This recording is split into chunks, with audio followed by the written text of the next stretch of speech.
Jews, because the two feasts were in close proximity together, they called the whole thing Passover. That's why you see the term Passover here in John. And these men were worried about becoming defiled so that they couldn't eat the feast that took place in the afternoon of that Friday. And it was a joyous occasion.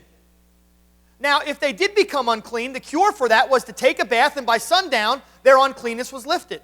If it was the actual Passover they were referring to, it would have been no problem because the Passover lamb wasn't killed until after sundown. Literally between the two evenings. And it wasn't eaten, until after that, until late, sometimes into the night, as they had to prepare it and cook it. So this is not the Passover lamb that they're talking about here. That happened on Thursday night. But again, we can see the absolute irony here as they're worried about breaking these Pharisaical, additions to the law, and yet all the while are fully ready to commit murder and lie about who Jesus Christ is. Take a look at verse 29. It says, "And so Pilate came out to them and asked, 'What charges are you bringing against this man?'" Pilate is there. He comes outside. Now, traditional paintings and all that kind of thing have this on a balcony. He could have just come out into the street. We don't know exactly what this was going to look like. But he probably took a seat on the rostrum or a small low stage, maybe that was brought out. He's dressed in his Roman attire, probably flanked possibly by banners and soldiers. Red, the key color here. The insignia of Rome. Probably around him in some areas. And there before him arrayed this large crowd, getting bigger by the minute as people are waking up and joining the scene. You can picture the whole thing in your mind's eye. There before this fortress castle. And he comes out to them and he begins a trial. See, a Roman trial had 4 parts. And the first part of the trial was called the accusation phase. It's amazing how much of our own law is based upon Roman law. In Roman law, the start was the accused has the right to face their accuser. We have that same thing, don't we, in our courtroom? This was part of Roman tradition. So there Jesus was in the presence of these Jewish, folks that wanted to put him to death. And so Pilate, comes out to them. They appear there. He says, "What charges do you bring against this man?" This is the start of a Roman trial. Here's your chance. Okay, Jewish folks, bring the accusation. What charges are you bringing against him? Look at how the Jews respond. They say this: "If he were not a criminal, we would not bring him out to you." Now, what's the first thing you notice about their response?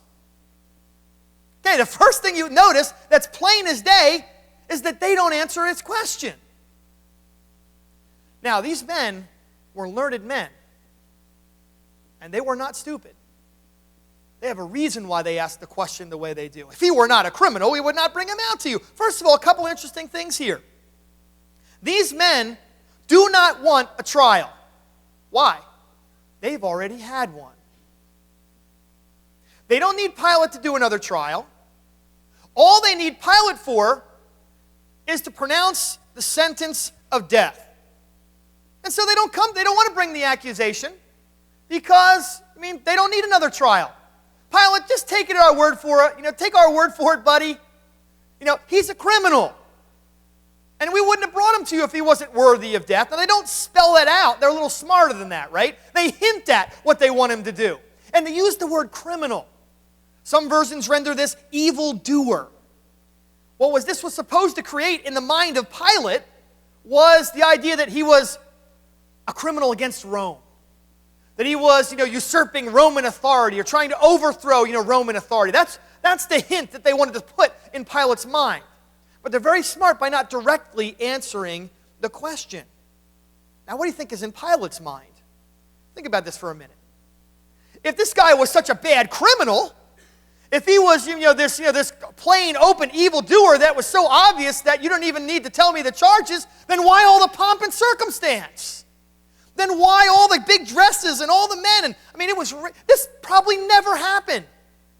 The whole entire Sanhedrin, the high priest himself appearing before Pilate, all the important dignitaries. Are you kidding me? If it was so plain and cut and dry, why are you all here? Pilate wasn't a stupid man either. And so in his mind, there's something going on here, man. There's something afoot. Something isn't working out. 2 and 2 ain't making 5 here. 4. I hate math. You see, the Jews try to pressure Pilate with the show of a pageantry to be the executioner.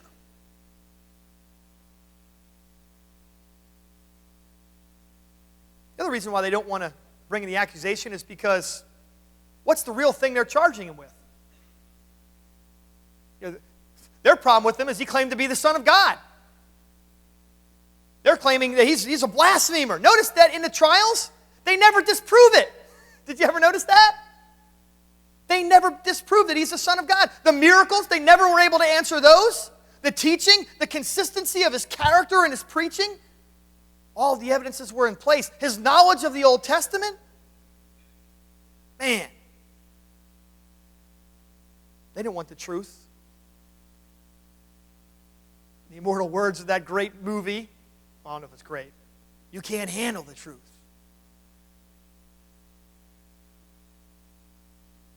They can't let Pilate know that the charge is blasphemy. So they couch their answer very cleverly. Well, Pilate, he refuses to play the part of the executioner. He has too much dignity. There's no way he's going to allow this. So he acts as if the Jews never tried Jesus, and he refuses to play their game. Roman law demands that an accusation be brought. And if you're not going to bring the accusation, then look what he says next. Pilate said, verse 31, then take him yourselves and judge him by what? By your own law. See that? He's not playing the game. If you guys are going to charge him with something, then you're going to have to spell it out to me. Because I'm not accepting this. If this is just some kind of crazy Jewish religious matter, then you go deal with them yourselves. I mean, I'm not going to be involved in a situation. I don't want to be played. That's what Pilate's saying. Now look at the Jewish response. But it is not lawful for us to put anyone to death. See that? Now what you're supposed to read in those words is some big time sucking up to Pilate right there. That's what you're supposed to hear in those words. But us loyal Jews realize that only Rome has the power over life and death.